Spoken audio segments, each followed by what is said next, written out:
Olá pessoal, tudo bem? Eu sou o pastor Giovanni da Igreja Batista Betel. Estou aqui para trazer uma palavra de Deus para o seu coração. Nós estamos no nosso terceiro episódio sobre a falta de perdão e a raiz de amargura. O que a falta de perdão acaba gerando no nosso coração? O que é o perdão? Como é que ele se processa dentro do nosso coração, na nossa vida, nos nossos relacionamentos, nos nossos afetos? E o que produz a raiz de amargura dentro do nosso coração, dentro da nossa trajetória de vida? Então é sobre isso que nós vamos falar. E eu vou recapitular rapidamente aquilo que nós abordamos nos vídeos anteriores, para que você esteja inserido naquilo que nós já falamos e que eu te convido a entrar no canal do YouTube, do programa da Tamires, e também assistir aquilo que nós já falamos acerca dessa temática tão relevante, tão importante, que é a falta de perdão e a raiz de amargura. Nós estamos baseados em Hebreus capítulo 12, de 14 a 15. A palavra de Deus nos diz o seguinte, presta atenção. A Bíblia diz: segui a paz com todos e a santificação, sem a qual ninguém verá o Senhor. Eu pergunto para você, você quer ver Deus agindo na sua vida, na sua casa, na sua família, no seu coração, na sua saúde emocional, na sua vida profissional, na sua vida relacional, na sua família? Então presta atenção naquilo que o autor está dizendo. Aí ele continua dizendo: tendo cuidado de que ninguém se prive da graça de Deus e de que nenhuma raiz de amargura brotando vos perturbe, e por elas muitos sejam contaminados. Ou seja, a palavra de Deus está dizendo, se houver raiz de amargura, falta de perdão, algo mal resolvido dentro do nosso coração, isso pode nos bloquear de desfrutar da graça de Deus. O termo bíblico é privar da graça de Deus, obstruir o fluir de Deus na nossa vida, com essa raiz de amargura que acaba brotando, surgindo no nosso coração quando nós não perdoamos as pessoas. Além disso, quando a raiz de amargura brota no nosso coração, a palavra de Deus diz aqui em Hebreus 12, 14 e 15, que ela traz perturbação. E por isso nós vemos hoje tantas pessoas assoladas, temerosas, angustiadas, ansiosas, às vezes em depressão profunda, problemas crônicos na área emocional, psicológica, mental. Perturbação vem quando a raiz de amargura brota no coração. E no final aqui o autor diz: e por ela, ou seja, pela raiz de amargura, muitos se contaminam. Isso é uma realidade, você sabe, quando alguém está amargurado com alguém, essa pessoa destila veneno acerca daquela pessoa que o ofendeu, o machucou, ou praticou alguma espécie de injustiça contra ela.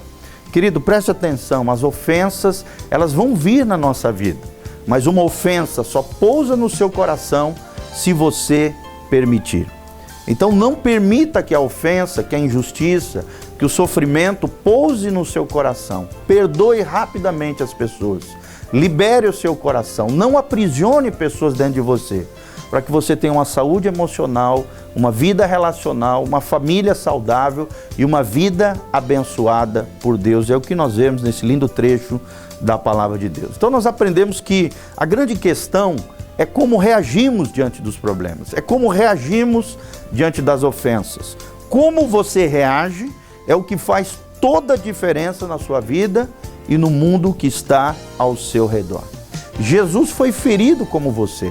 E Jesus, mesmo sendo ferido, mesmo sendo ofendido, mesmo sendo injustiçado, ele reagiu de maneira correta. E por isso, com Jesus no coração, numa vida plena com Deus, de obediência à palavra de Deus, na unção do Espírito Santo, debaixo de oração, debaixo de consagração, debaixo de santificação, como nós lemos aqui em Hebreus 12, nós podemos reagir corretamente diante de um mundo hostil, diante de um mundo que o tempo todo tenta nos ferir. Então nós precisamos aprender sobre isso. Ninguém pode nos ferir sem o nosso consentimento. Esse é o paradigma do perdão. Eu vou repetir: ninguém pode te ferir sem o seu consentimento. Não importa aquilo que fizeram conosco, o importante é aquilo que nós estamos fazendo com aquilo que fizeram conosco, maneira como reagimos. Nós aprendemos também que o perdão não é um sentimento, é uma escolha. Então decida perdoar. Nós aprendemos que o perdão é o estilo de vida de Jesus. O perdão precisa ser o nosso estilo de vida. Conforme diz a palavra, nós temos que perdoar, Pedro pergunta: Senhor, Até 7 vezes nós devemos perdoar alguém, e Jesus disse, não é só 7, é 70 vezes 7. Se você calcular 70 vezes 7, dá 490 vezes. Imagina alguém te ofender 490 vezes num dia. Praticamente impossível isso. Em outras palavras, Jesus está dizendo que o perdão seja um estilo de vida na sua vida diariamente. Essa é a matemática do reino de Deus. O perdão é unilateral, ou seja, independe da atitude da outra pessoa. O perdão na Bíblia Sagrada não é uma sugestão, não é opcional, é um mandamento de Deus para mim e para você. É uma lei inegociável do reino de Deus. E querido, presta atenção, só perdoando as pessoas garantimos a nossa própria saúde emocional e a nossa proteção espiritual. Se você quer ser saudável no seu coração, na sua alma, nos seus sentimentos, nas suas emoções, só perdoando garantimos a nossa própria saúde emocional e a proteção espiritual contra espíritos que de alguma maneira tentam nos perseguir, contra a própria raiz de amargura que tenta gerar perturbações no nosso coração e nos assolar na nossa vida.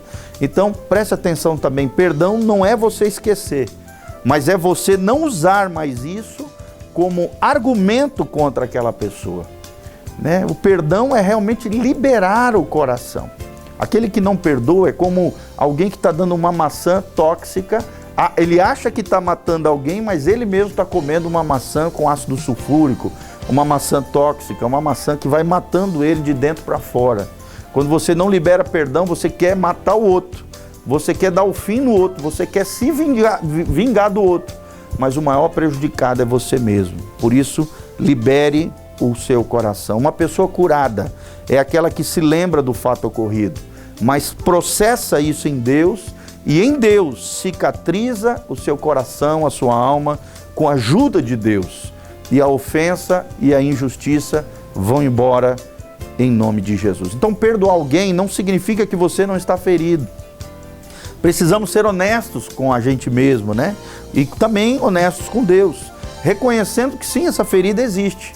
Mas se nós colocarmos o nosso coração ferido aos pés de Jesus, tudo é possível àquele que crê. Aos pés de Jesus, podemos ser curados, podemos ser restaurados. O perdão também evidencia o princípio ativo da graça de Deus e da misericórdia de Deus. Presta atenção, graça é você oferecer ou receber o bem que não se merece. Já misericórdia é não oferecer ou receber o mal que se merece. Então, exerça para as pessoas misericórdia, exerça com relação às pessoas a graça que você tem recebido. Não só negue a graça que você recebeu de Deus. A falta de perdão nada mais é do que a sonegação de uma graça e de um perdão já recebido da parte de Deus. Então, quando você sonega esse perdão, não dá a outras pessoas, você acaba se privando do fluir de Deus na sua vida. Então, o perdão anda na contramão do merecimento. É um novo conceito de justiça que Jesus trouxe ao mundo. Foi instituído através do sacrifício de Jesus na cruz do Calvário. Preste atenção nessa pergunta. Perdoar significa obrigatoriamente que tenho que ser amigo daquela pessoa? Presta atenção no que nós vamos falar. Querido, o perdão é incondicional. Vou repetir, perdoar é incondicional. Mas é claro, amizade e intimidade se fundamentam na confiança e na credibilidade. Então existem requisitos que vão determinar na sua vida se podemos ou não nos expor a uma amizade legítima. Por exemplo, não podemos escolher a quem perdoar, é o que ensina a Bíblia Sagrada. E a quem não perdoar, tampouco é o que diz a Bíblia. Mas podemos e devemos escolher muito bem quem será e quem não será um amigo fiel, um amigo leal. É claro que dentro das amizades sai faísca, Surgem problemas, tem dificuldades. E uma amizade sadia vai aprender em Deus, com o exemplo de Jesus, com o estilo de vida de Jesus, a sarar as feridas, as dificuldades, as diferenças. Elas vão nos enriquecer. Os conflitos serão sarados, serão sanados. Mas é muito importante isso. Nós podemos e devemos escolher quem será e quem não será nosso amigo. Existe um norte-americano, num livro que eu li, Eu achei tremendo, 30 dias para viver. Ele diz assim, para se ter amigos, é necessário ser amigo. Hoje nós vivemos uma sociedade egoísta, egocêntrica, antropocêntrica, onde o homem está no centro e não Deus, não é teocêntrica. Deus está longe e o homem está no centro. E infelizmente nós vemos uma geração de pessoas individualistas, egoístas, que só se importam consigo mesmo, né? Que querem ter amigos, mas não se dispõem a serem amigos. Então, querido, se você quer ter amigos de verdade, amigos leais, amigos de confiança, amigos com credibilidade, você precisa se doar ao outro. Amizade é uma via de duas mãos, é igual o amor. O amor é uma via de duas mãos. Eu preciso dar, me sacrificar, dedicar tempo, recursos materiais, para que haja essa contrapartida chamada amizade, chamado amor fraterno, entre irmãos, entre amigos e etc, etc. Então o fato, voltando para cá sobre amizade, o fato de não escolhermos alguém como amigo não significa rejeitarmos também uma convivência com essa pessoa ou tê-la como inimigo. Olha só o que Jesus falou. Jesus disse que a gente não tem que amar só os amigos. Nós devemos amar, respeitar, tratar com dignidade, com honra, com respeito, até os nossos inimigos. Essa é uma declaração que nenhum outro grande pensador ou pessoa, né, que teórico, até Jesus, referendou alguma vez na história da sua vida. Jesus foi além da amizade. Jesus falou que nós devemos amar até os nossos inimigos. Então, não é porque alguém te ofendeu, não é porque alguém te feriu, não é porque alguém provocou alguma injustiça contra você, que você vai maltratá-la, escorraçá-la, marginalizá-la na sociedade, não.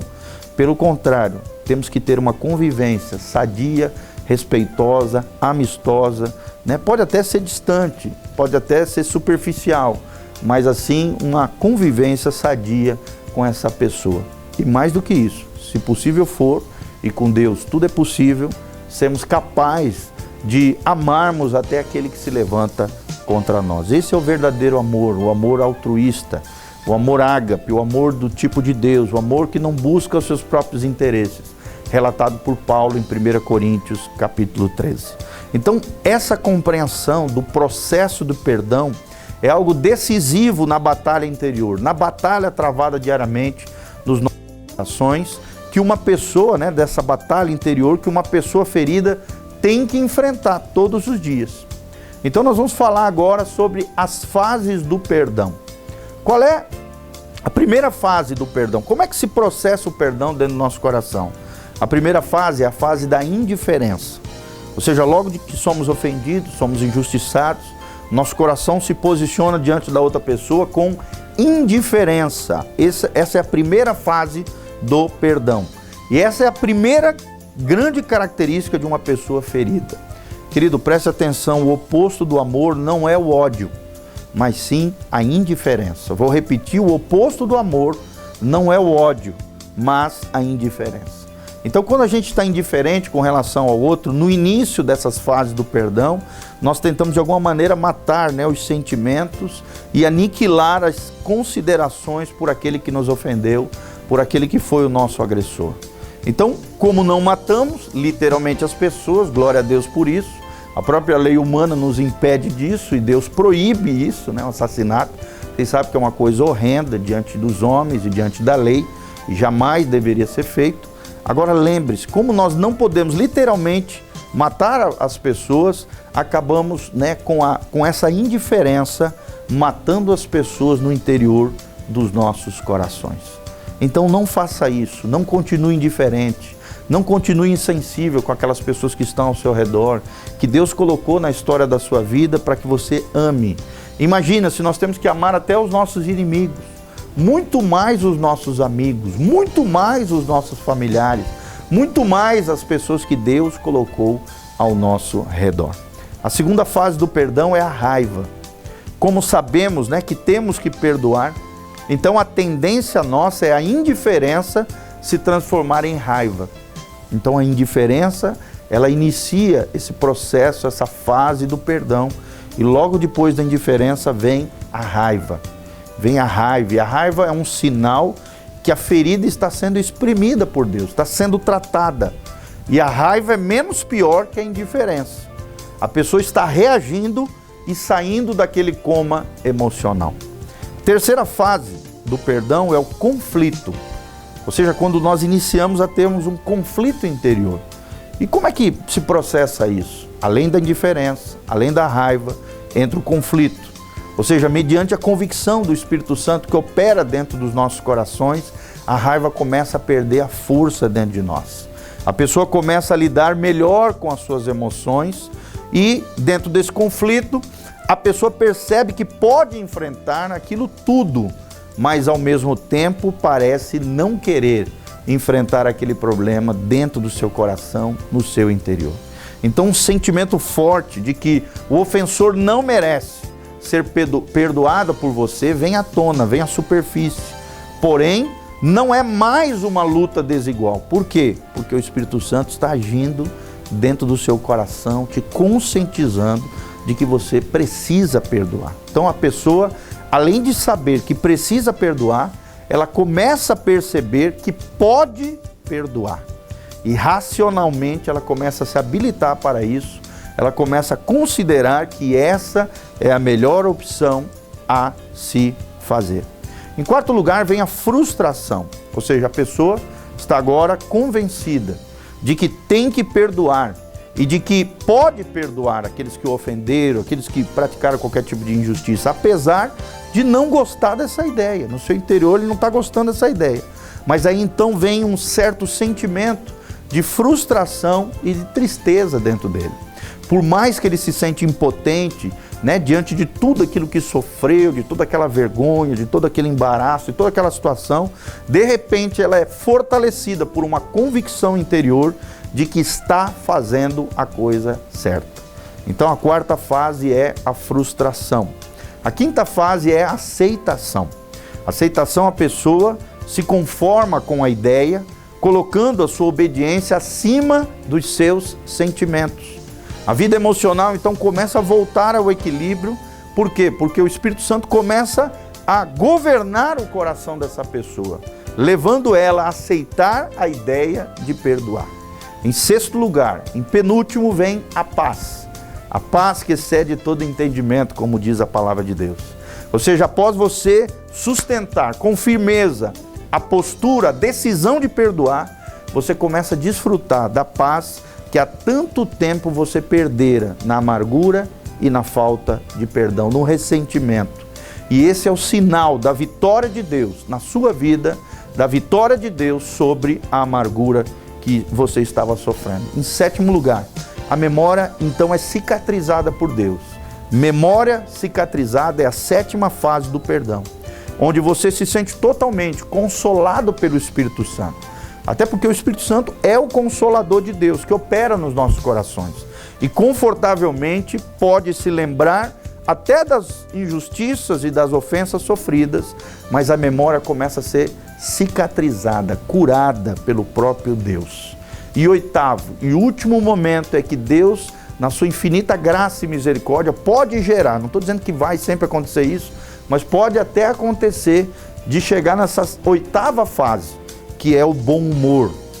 Ou seja, o sintoma de uma memória curada é o bom humor em relação à vida e em relação às pessoas. Ou seja, o bom humor é a menor distância entre duas pessoas e é a restauração plena dos relacionamentos. Ok? Então, lembre-se disso, no reino de Deus não podemos sonegar a graça recebida. Sonegar perdão é imperdoável para Deus. Não fique atormentado, não deixe a raiz de amargura brotar no seu coração e nem contaminar outras pessoas através da sua vida. Deixe o fluir da graça de Deus operar na sua vida, no seu coração, na sua família. Libere o seu coração das pessoas que te ofenderam, que praticaram injustiça contra você. Lembre-se disso, perdão não é uma opção, perdão não é opcional, perdão não é uma sugestão de Deus, é um mandamento. E quando é mandamento, ou você obedece, colhe a bênção de Deus, a cura e a cicatrização do coração ferido, ou se você desobedece, acaba aprisionado na sua alma, atormentado por espíritos perseguidores e toda sorte de males emocionais e sentimentais e acaba contaminando muitas pessoas, perdendo a bênção e aquela vida maravilhosa que Deus projetou para você. Perdoe, libere o seu coração, que Deus te capacite, que o Espírito Santo venha sobre você e que a graça de Deus faça a diferença na sua vida. Louvado seja o nome do Senhor. Venha nos conhecer. A Igreja Batista Betel se encontra na Avenida Rotary 3977, Jardim dos Príncipes, em Umuarama, Paraná. Se você quiser assistir os nossos cultos ao vivo, é www.betelonline.com.br. Tem um linkzinho lá em cima onde você coloca TV online e pode assistir as nossas pregações, os nossos cultos ao vivo, os cultos que nós temos na Betel. E também você pode nos seguir através do Instagram, @PRGIO, Pastor Gil, Instagram, @PRGil, e também o nosso youtube.com/PRGiovani, PRGIOVANI, que é o nosso canal do YouTube com mais de 1.300 vídeos ali para abençoar a sua vida e o seu coração. Que Deus te abençoe, que a graça de Deus venha sobre você, que o Espírito Santo toque o teu coração, te capacitando a viver o estilo de vida de Jesus, o estilo de vida do perdão. Louvado seja o Senhor. Amém e amém.